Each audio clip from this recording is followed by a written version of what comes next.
Hello दोस्तों, स्वागत है आपका फिर से हमारे एक नए वीडियो में। दोस्तों, आज हम लोग बात करने वाले हैं एक ऐसे क्वेश्चन को जो क्लास 10 का है और क्लास 10 के हर बोर्ड एग्ज़ाम में मतलब हर साल पूछा ही गया है। 100% मैं गारंटी देता हूँ आपको यह क्वेश्चन देखने को मिलेगा। तो इसलिए आप इस क्वेश्चन को अभी से तैयार कर लीजिए। तो चलिए इस क्वेश्चन को हल करते हैं। तो हमें यहाँ पर दिया गया है कि सिद्ध कीजिए कि रूट 2 एक अपरिमेय संख्या है। दोस्तों, जैसा कि हमें मालूम ही है कि किसी रूट 2 हो गया, रूट 3 हो गया, ये संख्याएं अपरिमेय ही है। ये संख्याएं अपरिमेय है, परंतु यह हमें सिद्ध करना है कि यह किस तरीके से अपरिमेय है। तो चलिए इसे हम सिद्ध करते हैं। तो इसे सिद्ध करने के लिए सबसे पहले हम इसके विपरीत मान लेते हैं कि माना रूट 2 एक परिमेय संख्या है। मतलब कि हम इसके विपरीत मान ले हैं कि यह रूट 2 एक अपरिमेय ना होकर यह परिमेय संख्या है। तो दोस्तों, हमें परिमेय संख्याओं की कंडीशन पता होनी चाहिए कि कोई भी परिमेय संख्या है तो हम उसे p/q के रूप में लिख सकते हैं, यानी कि उसे भिन्न के रूप में लिखा जा सकता है। तो इसी प्रकार हम रूट 2 को भी भिन्न के रूप में यानी कि p/q के रूप में लिखेंगे। तो जब यह परिमेय है तो हमें इसे p/q के रूप में लिख सकते हैं। फिर यानी कि रूट 2 बराबर p/q। परंतु हमें यहाँ पर एक शर्त देनी होगी, जहाँ p और q सहभाज्य संख्या है, यानी कि p और q सहअभाज्य संख्या है और q 0 के बराबर नहीं है। यदि दोस्तों q 0 के बराबर हो जाए तो यह p/q नहीं रह जाएगी, यह अपरिभाषित संख्या रह जाएगी। तो इसलिए हमें यहाँ पर q बराबर 0 नहीं है, यह हमें दर्शाना बहुत ही ज़रूरी होगा। और यह सहभाज्य संख्या, यानी कि सहभाज्य का मतलब दोस्तों आप लोग को हम बता देना चाहते हैं कि यानी कि p और q का जो भी HCF होगा, ये HCF हमेशा हमेशा 1 के बराबर ही आएगा। इसी ही संख्याओं को हम लोग सहभाज्य संख्या बोलते हैं। कोई भी संख्या हो, यदि उनका HCF 1 हो तो वह सहभाज्य संख्याएं कहलाएंगे। तो दोस्तों, यह जब p/q के रूप में हम लोग यहाँ पर लिख चुके हैं, अब इसको हम लोग दोनों तरफ वर्ग कर देते हैं, यानी कि दोनों तरफ इसका वर्ग कर देते हैं। रूट 2 बराबर p/q दोनों तरफ वर्ग से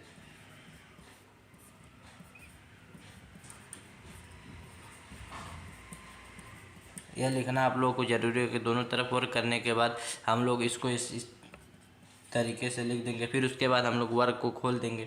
यहाँ पर दोस्तों स्क्वायर से करड़ी कट जाएगा, p²/q²। इसको जब हम लोग हल करेंगे तो हमारे पास p² और अपॉन q² आ जाएगा। फिर इसको दोस्तों आगे हल करेंगे तो इस q² को इधर भेज देते हैं और 2 को इधर भेज देते हैं, जिससे कि हमें आसानी रहेगी। तो q² बराबर आ जाएगा p²/2। तो अब दोस्तों इसके बाद हमें करना है कि यह p², देखिए p²/2 यानी कि p² 2 से विभाजित हो रहा है, तो इसका मतलब p भी 2 से विभाज्य होगा। यदि किसी संख्या का वर्ग, मान लीजिए कि हम यहाँ पर ले लेते हैं कि 5 का वर्ग 5 से विभाजित है, ठीक है। 5 का वर्ग 5 से विभाजित, तो 5 भी विभाजित होगा। किस तरीके से देखिए बच्चों, 5/5 है तो 5 ये एक बार में कट जाएगा। यदि इसका स्क्वायर भी कर देते हैं तो हम 25, 5 का स्क्वायर 25 जाएगा और बटे 5, तो यह 5 बार में 25 यानी कि ये भी कट जाएगा, 5 आ जाएगा। यानी किसी भी संख्या का वर्ग है विभाजित हो रहा है उस संख्या से, तो वह संख्या भी विभाजित हो जाएगी। यानी कि p² अगर 2 से विभाज्य है तो p भी 2 से विभाज्य होगा। तो इसी बात को हम लोग यहाँ पर लिखेंगे, यानी कि p² 2 से विभाज्य है,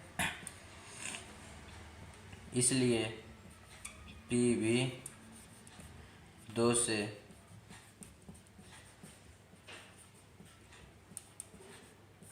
विभाज्य होगा। इस स्टेटमेंट को हमें लिखना ही होगा, तभी हमारा क्वेश्चन सही होगा। तो दोस्तों हम लोग मान लेते हैं इसको समीकरण नंबर 1 मानने के बाद हम यहाँ पर नीचे लेंगे कि माना जो यह p² 2 के पहाड़े में कितनी बार माना यह। तो दोस्तों हम लोग बस इसको मान लिए हैं कि माना ये जो तो p है यह 2 के पहाड़े में m बार में आ रहा है, कि मतलब ये जो जिस कि यह पी कितने बार में कट रहा है 2 से। तो हम इसको मान लिए हैं कि ये पी जो है यह 2 के पहाड़े में यम बार मतलब यम बार पहाड़ा पढ़ने पर 2 कट गया। जिस तरीके से हम लोग यहाँ पर 5 का पहाड़ा 5 बार पढ़े हैं तो 25 आया। उसी तरीके से हम लोग को पता नहीं है कि पी कितनी बार पहाड़ा पढ़ने में आ जाए, इसलिए हम लोग मान लिए हैं कि पी 2 का पहाड़ा पी एम बार में पढ़ने पर हमें पी मिल जाएगा, यानी पी तब पूरा विभाजित हो जाएगा। तो दोस्तों यह पी का मान हम समीकरण नंबर 1 में रख देंगे। तो समीकरण 1 में रखने पर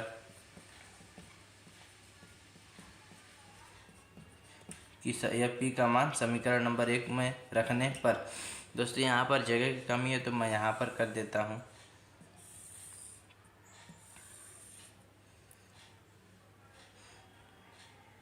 तो चलिए दोस्तों इस p का मान जो यहाँ पर p का मान है इसको हम लोग समीकरण नंबर 1 में रखते हैं, समीकरण नंबर 1 में रखते हैं। तो चलिए दोस्तों यहाँ पर क्यू स्क्वायर है, यहाँ पर पी स्क्वायर यानी कि p की जगह 2m, इसका यहाँ पर स्क्वायर है तो इसका भी स्क्वायर हो जाएगा और बटे में 2 है तो 2 लिख देंगे बस। अब इसको हल कर लेंगे। 2 दूना 4 यम स्क्वायर यानी कि 2 का स्क्वायर 4 और यम का स्क्वायर यम स्क्वायर तो बटे में 2 है। तो यहाँ पर हम लोग देख सकते हैं कि 2 1 कम 2, 2 दूना 4 यानी कि यह 4 भी 2 से कट गया। क्यू स्क्वायर बराबर 2 यम स्क्वायर। अब इसको यहाँ पर पक्षांतर कर देते हैं दोस्तों, यानी कि इस 2 को इधर भेज देते हैं, इसके भाग में 2 क्यू स्क्वायर बटे 2 बराबर एम स्क्वायर।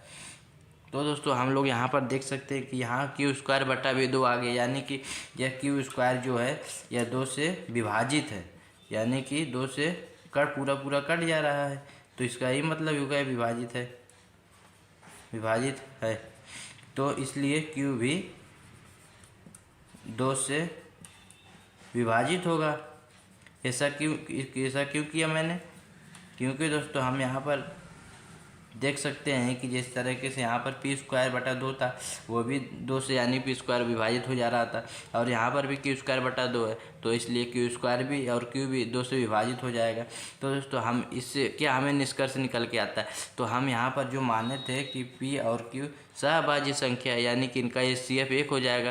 तो दोस्तों आप लोग यहाँ पर देख सकते हैं कि इसका ये CF यानी कि यह 2 से विभाजित हो जा रहा है, यानी कि 2 से यह कट जा रहा है, यहाँ फिर भी 2 से कट गया क्यू और यहाँ पर पी 2 से पूरा विभाजित हो गया। तो दोस्तों इसका मतलब यह धारणा गलत है कि जो हमने माना है कि यह परिमेय संख्या कि यह परिमेय, यह धारणा हमारी गलत है, क्योंकि हमें CF 1 लाना था, जो कि तब अगर यह CF आ जाता तब यह अपरिमेय संख्या सिद्ध हो जाती। यह CF 1 नहीं आया इसलिए यह अपरिमेय संख्या है। तो दोस्तों हम लोग इसी स्टेटमेंट को यहाँ पर लिखेंगे।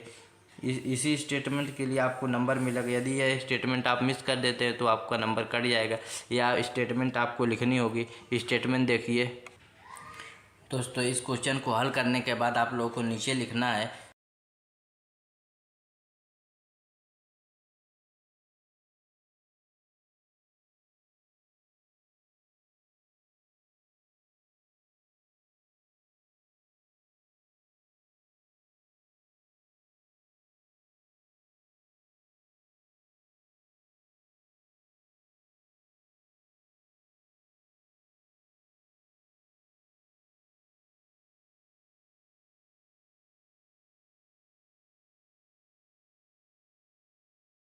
विरोधाभास, यानी कि यह हम जो माने हैं इसका उल्टा यह बोल रहा है, यानी कि यह कभी हो ही नहीं सकता। यह विरोध कर रहा है हमारी बात को, मतलब इतना कुछ जो हमने सॉल्व किया है यह हमारी इस बात को विरोध कर रहा है कि जो हमने माना है कि यह परिमेय है, इसी बात का यह विरोध कर रहा है। पूरा सॉल्व जो क्वेश्चन किए यह पूरा ठीक है। तो उसी स्टेटमेंट को हम लोग यहाँ पर लिख रहे हैं कि √2 एक परिमेय संख्या जो कि हमें गलत कल्पना के कारण प्राप्त हुआ है, जो कि हमें गलत कल्पना के कारण प्राप्त हुआ है। मतलब हमने यह माना था ना कि यह परिमेय संख्या, ये हमारी कल्पना थी, मगर यह हमारी कल्पना गलत है। यह हमें गलत कल्पना के कारण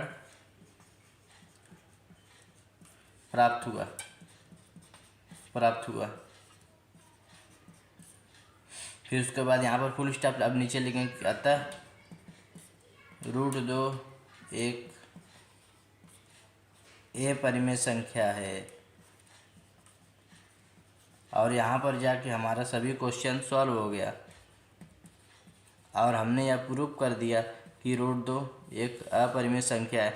तो दोस्तों इसी प्रकार से यह स्टेटमेंट जो है बहुत महत्वपूर्ण है। यह पूरी स्टेटमेंट आपको लास्ट में लिखनी ही लिखनी है, तभी जाकर आपको नंबर मिलेगा, वरना आपका नंबर पूरा कट जाएगा।